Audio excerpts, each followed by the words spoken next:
Thank you for joining us in this interview. So I am joined by Paula Thomas, and she's best known for her podcast, Let's Talk Loyalty, and she's also a freelance loyalty consultant. Hi there, Paula, how are you? I'm extremely well, Heidi. Delighted to be coming on your show. Oh, thank you so much. It's brilliant to have you. And I've got some questions all about loyalty because that's your thing, and I'm very excited to have you. So thank you for joining me.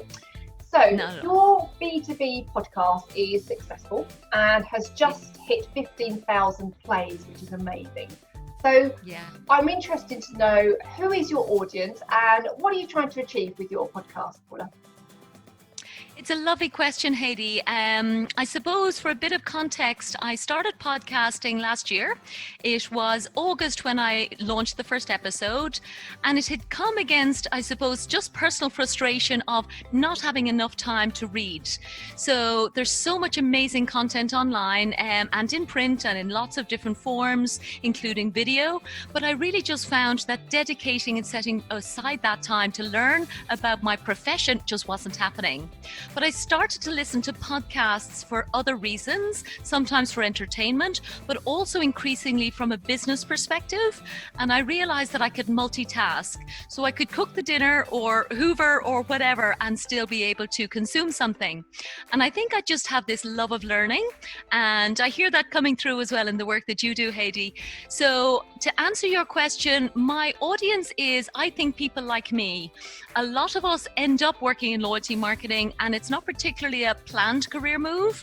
You know, you might do a business degree like I did or something different, and you end up leading a loyalty program and not having enough information. So I really think there's a lot of loyalty senior people who want to be able to get the latest insights on what's happening in the industry. So I interview senior loyalty managers around the world and broadcast it then to all the others. I'm assuming you have your own opinions as well on customer loyalty. So I'm interested to know, what is your opinion of customer loyalty? And is there really such a thing when we're all presented with so many options? Tell me. Yeah, it's a really good question again, Heidi. I think what happens is people start to isolate loyalty into, one limited structured loyalty program, for example. And I've seen this in a lot of companies where, a loyalty manager may be left to work in isolation or work within just the marketing department. But from my perspective, loyalty first and foremost is a mindset.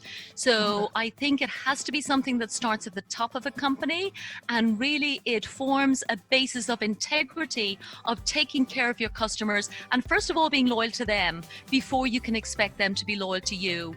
So it's the reason I love loyalty actually, Heidi, because it means it's a mutually beneficial relationship with your customers, and I fundamentally believe that it's getting ever more important as the world becomes an ever more challenging and confusing place. And companies keep loyal customers purely driven by who they are and what we know about them and their brand and their predictability. What do you think? I think it depends on the sector you're in, actually.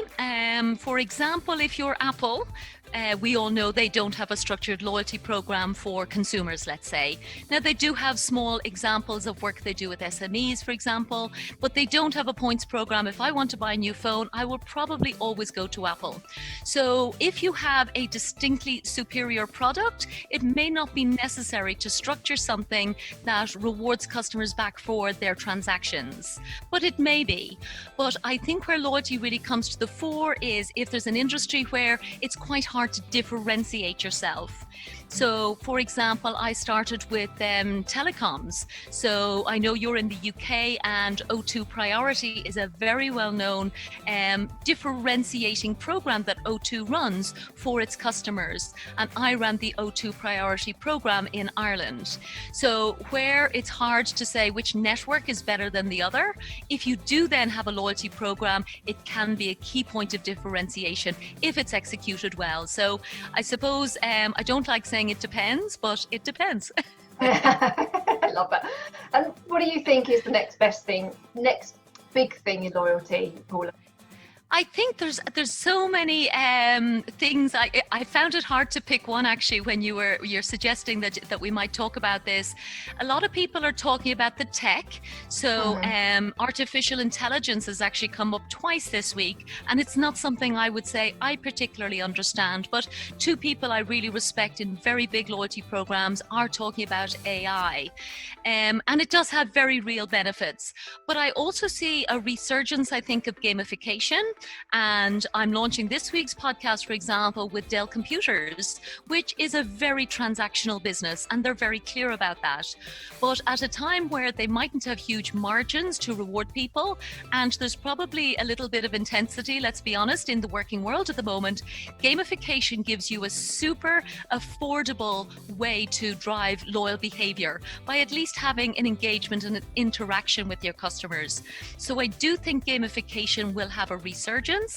And then I suppose the big one that everybody talks about is emotional loyalty. And that's a big word. It's kind of hard to define exactly what that means. But I think what we all recognize is you can't just have a transactional relationship with customers anymore and expect that to be good enough.